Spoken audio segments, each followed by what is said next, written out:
Cool. Okay, we are recording. Dean, how are you today? I am hunky-dory, as they used to say. I'm not sure who actually used to say that, but I'm feeling just fine. Happy to be alive. I wish it were not as hot and muggy as it is, but I can't complain too much. Where is it hot and muggy today? Where are you? I am in Peekskill, New York, not far from the Hudson River, about an hour north of New York City. Nice. It's sort of a semi-rural neck of the woods because we've got a big backyard with lots of critters in it, and you know, deer and skunk. Every once in a while, a bear will wander through the yard. Wow. But there's also a multiplex and shopping center 5 minutes away. So it's the best of all worlds. Wonderful. Well, speaking about the world, and it's impossible to ignore what we've been experiencing for the last 15 months.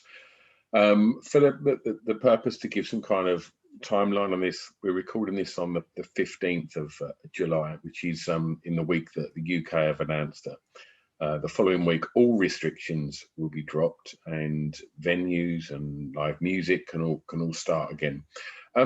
What's the situation like where you are, Dean? Well, it's a big country and it varies by state to state. I'm in New York State, which had suffered some of the most severe impacts early on in the pandemic. Yeah. But now it seems to be very much opening up, although there's this undercurrent of ongoing concern and anxiety about, all the continually evolving variants and Sure. the vulnerable populations that are still here. And, the whole issue of, religion and politics and the attitude of people who have concerns about the vaccines themselves. So it's still a mess, but getting better. But if we just cast our mind back a little bit, we're going to cast our mind back way further shortly, and we're going to dig deep. But just to sort of get a little bit of closure on what's been happening over the last 60 months. How have you found it personally, and more importantly, how have you found it creatively the last 15 months? Well, I can't help but keep in mind all the real suffering that people have experienced around the world. And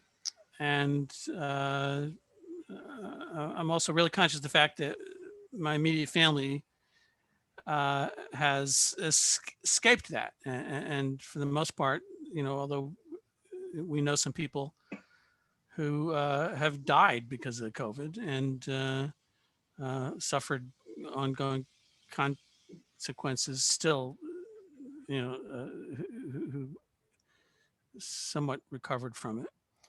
But for the most part, in my immediate family, we have escaped all that.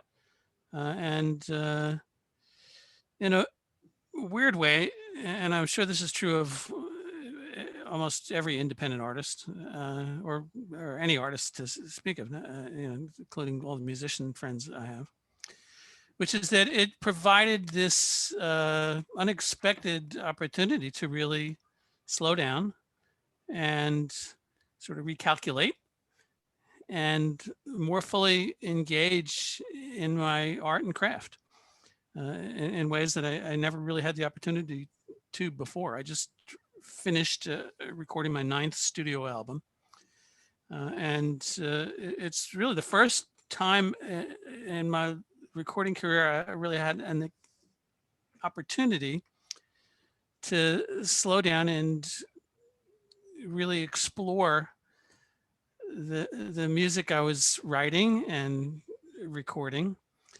And it gave me an opportunity to more fully realize the vision I had trying to make this most recent record, American Lullaby.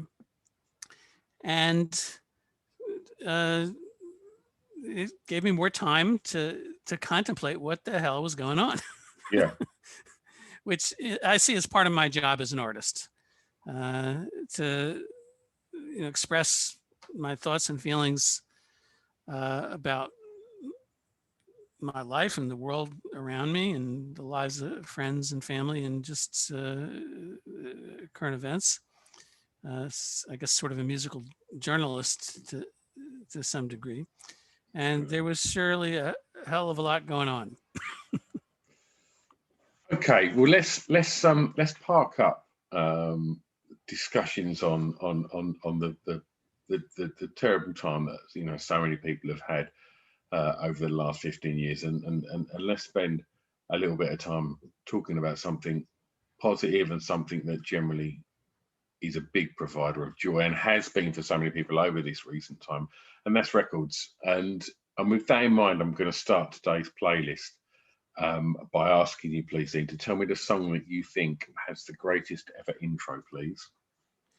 Well, I would have to say, without thinking too long about it, that would be Daytripper by the Beatles.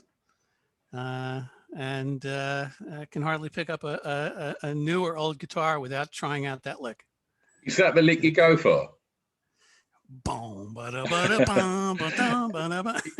that your go-to when you pick a guitar up? I guess it's something that really is evocative of being a kid starting out with my first guitar, loving the Beatles, and slowing down the 45 RPM singles to figure out what they were playing in the lick. You do that. You play at 33 to kind of get your head around it. When I was first starting out, this is before tape was readily available. That's how I learned the chords and bits and pieces on a new record. Absolutely. Incredible. I mean, the Beatles didn't struggle with intros. A lot of people have gone for previously chosen Hard Day's Night, just that called, and sure, which is a good. I think if I had to choose a Beatles for an intro, Tomorrow Never Knows has got a good intro, but I do think Paperback Writer. I just love that harmony at the beginning of Paperback Writer before the guitars just kind of chime in. But yeah, I mean, in regards to songwriting, Dean, and how people's means of listening to music have changed considerably in the time that you've been making music. We live in a world now, I see when I watch my children consume music, where attention spans are moving quicker. Songs seem to be getting almost shorter. There's pressure from labels and radio stations for shorter edits.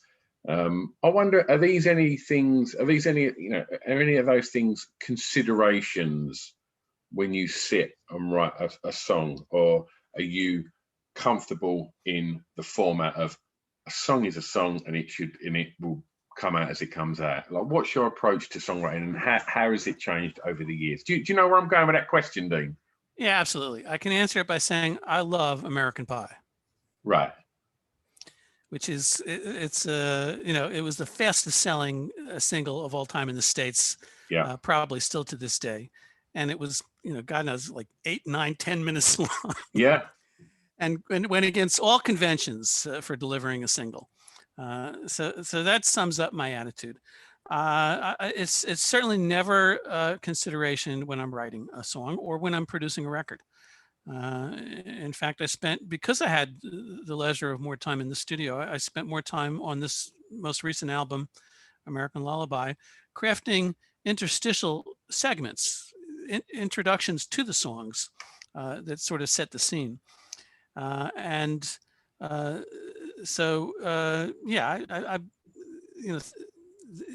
think it's terrible and criminal that the machine and mechanism for consuming music has led to everything getting shorter and tighter. Absolutely. No intros, because if they don't like it the first 10 seconds, forget about it. I think that dispenses with a whole world of creative beauty. Couldn't agree with you And more. it indulges a kind of consumer impatience, which should be avoided. Absolutely. Having said all that, I hear time and time again from anyone in the industry that if you want to send a single to, Radio 2 or to Sirius or National, you really need to have a radio edit. Now, I'm familiar with radio edits because my first single, Ariel, came out of the box, and I had my first big fight with my label because there was a line in one of the verses that described the character Ariel as a Jewish girl, which, in my mind she was. And they were very self-conscious. They insisted stations in the South would use that as an excuse not to play the record. I had to fight to keep the lyric intact on the album itself, which I did. And to my delight, stations in the South actually refused to play the edited single. They played the full-length track from the album, which pleased me no end. But it's just an example of the self-consciousness of industry concerns, which you can't discount completely when you're trying to navigate the industry, but creatively, I think you have to dismiss them out of hand from your mind right off the bat, because that's not what creativity is about. Now, economy and minimalism is a form of creativity, so that's great. But the idea that to get on the Spotify playlist, you have to bang into the chorus within 3 seconds, to me seems insane. I agree. I completely agree. I'm going to take you back, and I'm going to ask you for a song that reminds you of your time at school, please. Well, I'm going to offer up what might be considered a curious one. It's Officer Krupke. Do you know what? I've just realised I've gone for track 3. We should be on track 2. That's my bad. I apologise. All right, I'll let you start again. So I'm going to take you back still. And I want to know the first song you remember hearing, Dean, that had an emotional impact on you, please. Well, I would have to say The Boxer by Paul Simon, Simon and Garfunkel, because it was a time in my life. I was early adolescence. It's funny, my siblings and I filled out one of those Columbia Records cards to subscribe to Columbia Records. And we didn't know you had to pay for this stuff. So we filled it out and sent it out. And we started getting, this was 8-track cassettes in the mail. It was, stuff by Paul Simon and Dylan, and just really great classic tracks on 8-cassette. And the only stereo we had was this 8-cassette player, and there were 2 speakers that were on top of the piano, upright piano. And I used to work at an amusement park late hours, and I would come home 2, 3 in the morning exhausted. And I would set those speakers down on the piano, and I would lean my head in the middle of the speakers, and I would play those records.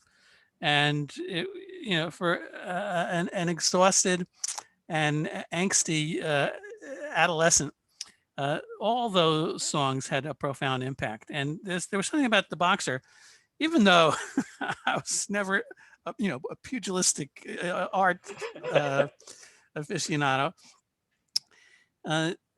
There was something about the song and the music and the emotion that it evoked that really touched me. You could sense that kind of hopelessness and despair, and wishing for a better circumstance. And it was evocative and resonated with that, still oblivious, naive adolescent youth from New Jersey. You mentioned there was upright piano and big speakers at home. Was you exposed to, lots of music growing up? Was it a musical house? Well, my mom was a singer and performer, and did Broadway and film, and so I did grow up in a house filled with music. There was always some Broadway show tune on the piano, and there was just music in the house, and inevitably was going to be part of my life no matter what I did. Yeah. Yeah, those were my early influences. Well, let's move forward then to the third track, where I imagine that kind of goals and plans to pursue a more musical focused path, I would imagine, started to shape at this point. And so with that in mind, I'm going to ask you for track 3, please, to tell me the song that reminds you of your time at school, please, Dean. Well, it might sound unexpected, but given what I just explained about, growing up in my household with my mom being a professional singer and performer, I would have to answer G, Officer Krupke from West Side Story by Leonard Bernstein and Stephen Sondheim. That played a lot in our house, the whole West Side Story soundtrack. Leonard Bernstein was a huge influence musically on what I do as a songwriter. Maybe even Stephen Sondheim to a lesser degree, but that song in particular, as a kid, sort of just becoming aware of the world around me and getting inklings of what the adult world was like. That song sprinkled all these references and ideas about that might have been considered risque, even in an adult context in the day. But as a young person listening to it, I thought, wow, they're talking about those subjects and saying those things. There's a lot of hilarious lyrics in it. I mean, it's a lot of things like, I had marijuana. She won't give me a puff. My sister wears a mustache. My brother wears a dress. Golly, that's why I'm a MSG, Officer Krupke. Anyway, it was filled musically and lyrically with a glimpse of the world outside that was not really spoken of in normal conversation or in school. So in that context, a song like that really sort of opened my mind and my eyes, and also set the stage for me as a songwriter to how you can really poke fun at the world in clever, creative ways. Where was school? Where was you growing up? Well, I had a curious education. My early years I spent. I grew up in Paramus, New Jersey, deep in the bosom of suburbia. An idyllic place, tree lawn streets, shopping centers, bowling alleys. It was a really nice place to grow up. In fact, for years I thought the whole world looked like Paramus, New Jersey. I later discovered that was not the case. And I went to elementary school just a few blocks away down the hill, Ridge Branch School. In fact, we had a duck named Belinda, and on many occasions, Belinda would follow me to school. And until the crossing guard, the lady at the crosswalk leading up to the school, told me one day, Dean, you can't have Belinda follow you to school anymore. It's disruptive.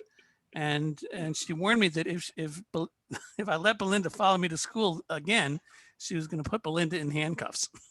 And I just had visions of our duck in little duck handcuffs.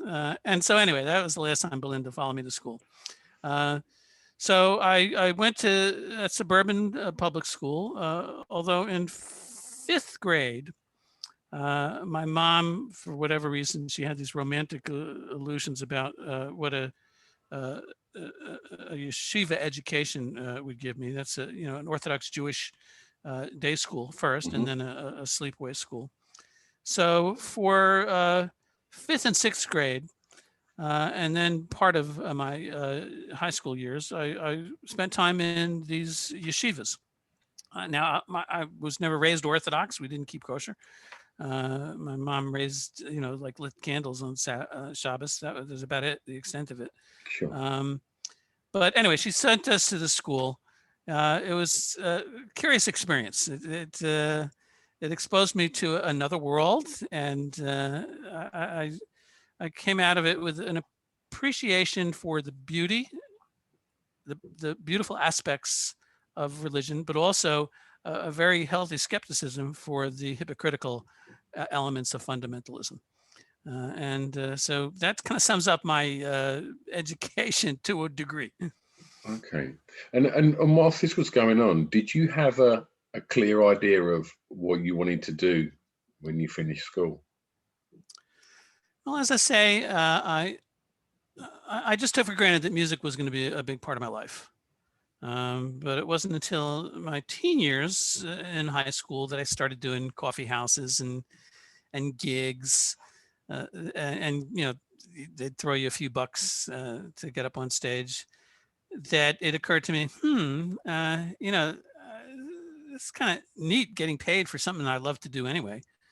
And it was also at a time, little kids growing up for so long that want to be cowboy or an astronaut.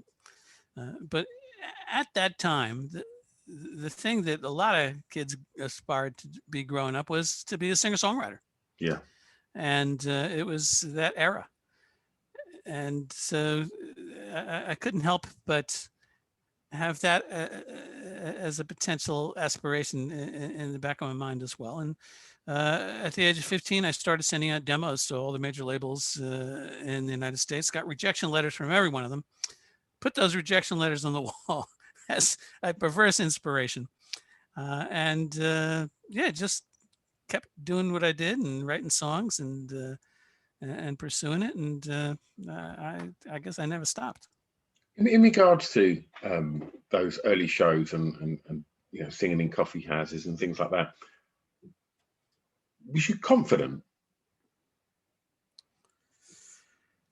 I had an inexplicable exuberance and confidence in what I was doing. And I think in part because it just felt so good to do. So it wasn't so much as a matter of confidence as it was sheer joy. Yeah. To get up on stage and play and sing and engage with an audience that, was always enthusiastic and reactive. So, I guess the confidence came after a while, sensing that this was something that I could do that people enjoyed. But to start off with, it was just fun. Yeah. Track 4. I'm going to ask you, please, Dean, to tell me the first song you remember buying from a record store. Well, I referenced that earlier. It was Last Train to Clarksville by the Monkees. What a great record. And curiously enough, you previously noted Paperback Riders, which, as I understand it, was the inspiration for the opening guitar lick and the general feel and rhythm of Last Train to Clarksville. Now you've said that, I can totally get it. I'd never have worked that out otherwise. Wow, yeah. And apparently the writer, and I'm embarrassed because I forget his name offhand, but I'm sure it's easily findable on Google, was pitching songs to the Monkees. He had heard Paperback Rider, and he misheard the lyric. He thought that Paul McCartney was singing Last Train to Clarksville. And somehow he said, well, if Paul didn't actually sing that lyric, I'm going to sing what I thought he sang. And he wrote the song, pitched it, and it became the first hit record for the Monkees. And a song that I just loved as a kid, learning guitar for the first time.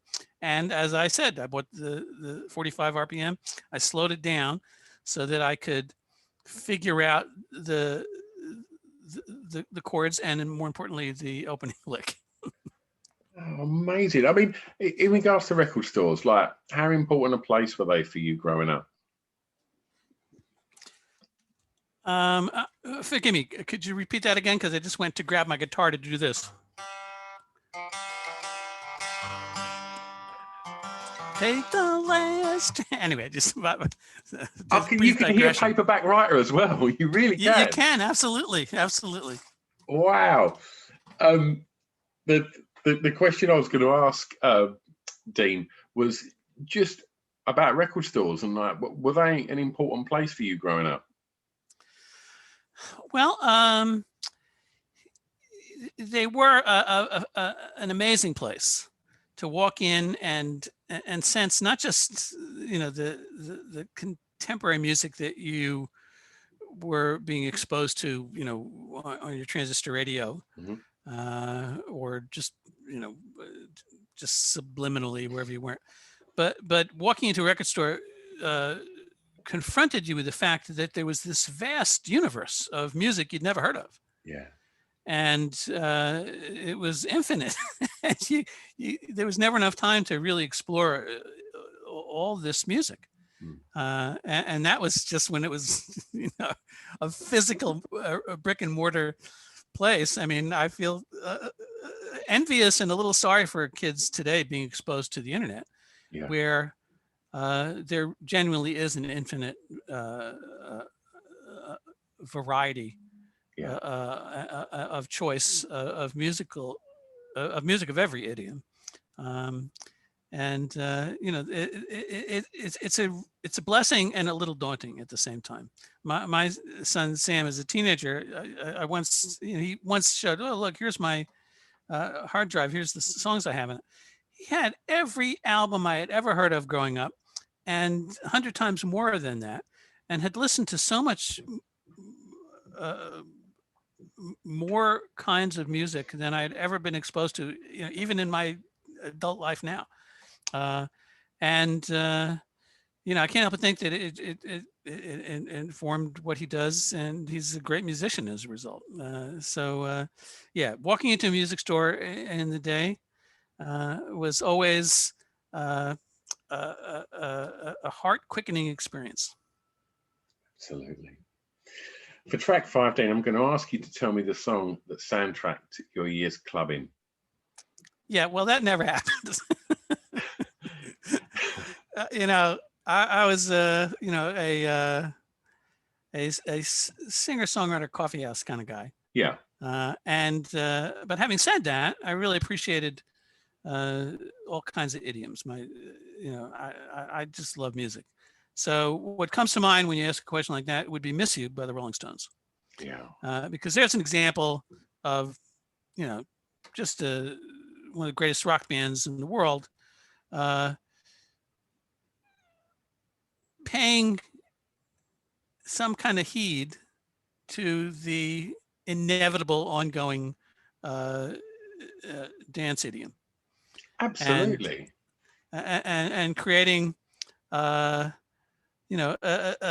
club mix that is a killer record. It's a great record.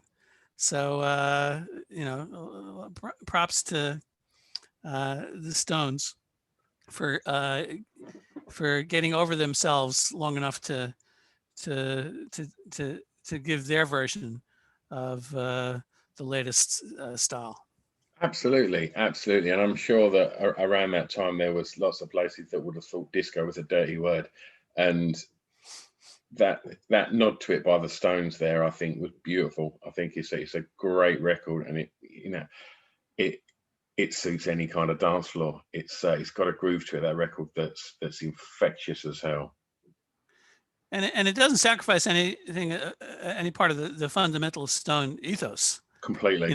Which is sort of raw, dirty, genuine sentiment. Absolutely. Okay, well, let's take you home for track 16. I'm going to ask you for a favourite song from from an artist from your home county, please. Oh, you know what? You have to forgive me because I misread that as country. Do you know what? I need to put, when I send these questions, I need to put it in big, bold letters, because of the 330 odd podcasts I've recorded, you're probably the 310th that said that. So don't worry. You're in very good company, Dean. Okay. Country. Well, let's go country. All right. In any case, yes, in terms of country, and in a way, it's also within the realm of country, but I really think it transcends that one idiom in a lot of ways. And my pick would be New Favorite, performed by Alison Krauss, written by David Rawlings and Gillian Walsh. It's just, first of all, Alison Krauss I just love her voice. That's beautiful. And the way she sings this beautiful song is just sublime. Every time I hear it, it just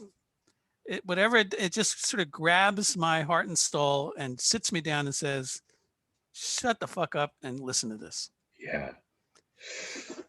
With that in mind, Dean, like songs that pull at your heart. If you wake up and you're feeling a little blue, you know you're having a low day, do you reach for Daytripper by the Beatles, or are you happy to immerse that emotion and process it and wrap it in a blanket with some music that sounds right at that point? Do you know what I'm saying? Are you happy to listen to, if you're feeling sad, do you reach for a sad record? You know, it's kind of funny. If I ponder that question, the truth of the matter is if I'm feeling really, really sad, I reach for my guitar or a piano. Okay. And I try and work out that sadness by writing myself out of it. Sure. Now, there are also plenty of occasions where I'll sit and luxuriate or soothe myself in music, you know, like I just mentioned, you know, Alison Krauss singing, or, you know, just favorite albums. I know a lot of people have been talking about Joni Mitchell's Blue album. That, you know, it was a huge impact. In fact, for years, I jokingly said, before I ever got a record deal, is that the reason I wanted to get in the music business was to sleep with Joni Mitchell. Because it seemed like she slept with everybody in the business. So, but not meaning no disrespect to her, because she is, you know, one of the greatest singer-songwriters of our era. Absolutely. And you know, as a songwriter starting out, it was the sheer poetry of her writing, her words and her music, and the consummate musicality that she brought to it all. You know, plus her just idyllic singing voice. So I couldn't help but be influenced in a major way by her songs, and by their structure and delivery, and the way she painted pictures with words and music. And obviously, because she's a painter, she approached songs the same way, to the degree where she would imbue those lyrics with all your senses and sights and sounds, and even to the degree that light was a part of it.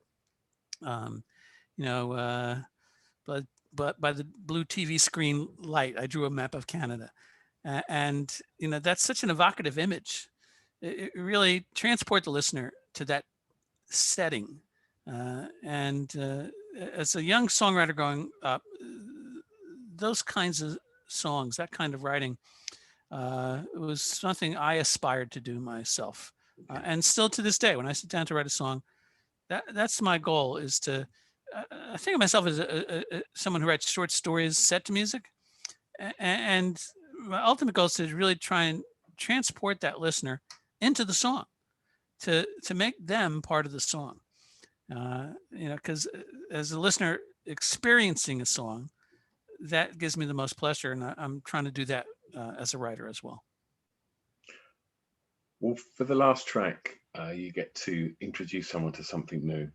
And I'm going to ask you for track 7, please, Dean, to tell me a song that many people may not know, but you would like them to hear.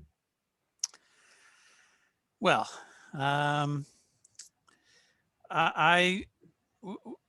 what comes to mind is a song that, even thinking about the title, makes me laugh. And it's Simon Smith and the Amazing Dancing Bear by Randy Newman. I should say by the great Randy Newman.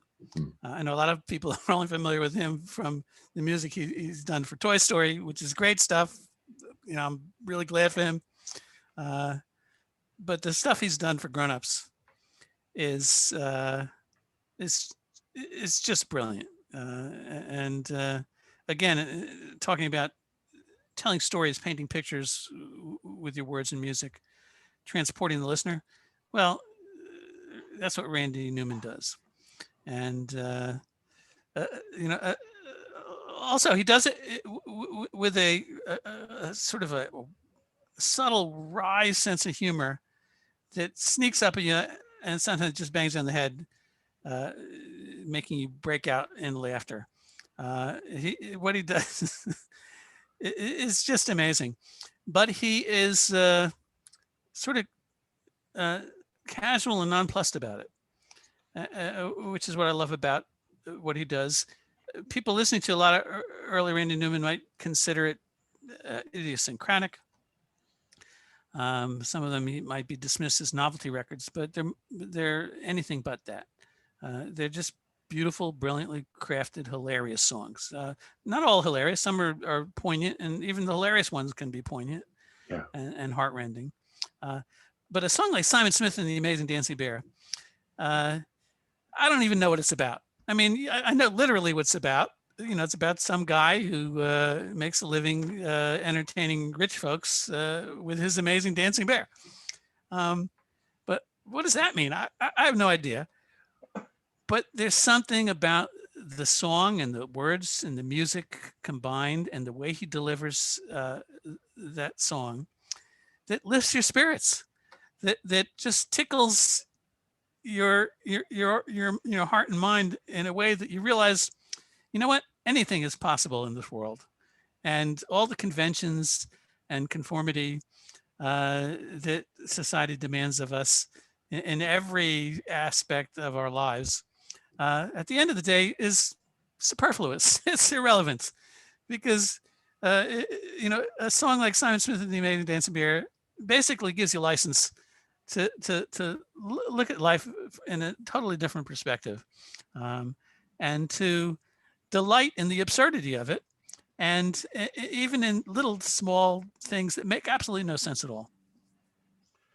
Well, we can introduce people to that because we do put a Spotify playlist together, Dean, to accompany this podcast, so people can go and listen to all of the songs that you've chosen today that we've discussed.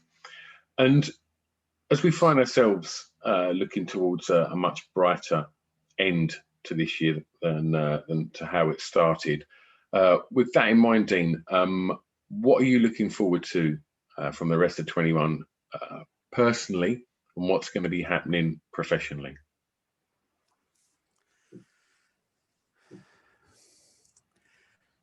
Personally, I just wish my family and friends good health and well-being. Absolutely. And I would extend that to the world in general. Professionally, I am really psyched about releasing in really just a couple of weeks' time my brand new album. It's my 9th studio album. It's titled American Lullaby. And it's my, you know, going back to your first question, it's my personal take on all the crazy stuff that has happened here in America and around the world for the last really 6 years. You know, ever since an insane orange-haired toddler somehow wound up in the White House, and his equally bad-haired everyday mini-me across the pond, leading up to and exacerbating the pandemic.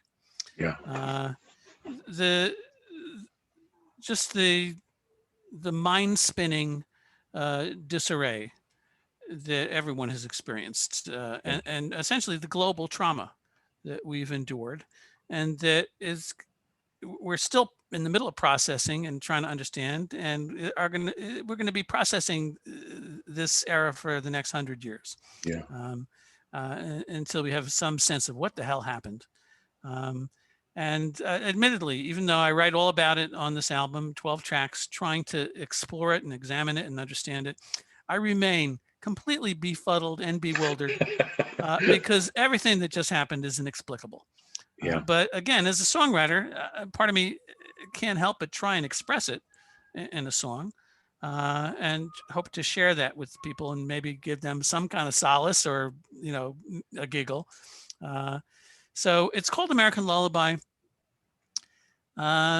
which is a reference to the title track, American Lullaby. It occurred to me that I couldn't really explain or hope to attempt to explain what's going on now without providing a context for it historically, because we didn't just get here overnight. It started a long time ago. So the title track American Lullaby goes back really 400 years to America's creation and the America we know of as today, its creation 400 years ago, and including our two original sins, the massacre of the indigenous population that had been living here for thousands and tens of thousands of years or more, certainly more, and slavery.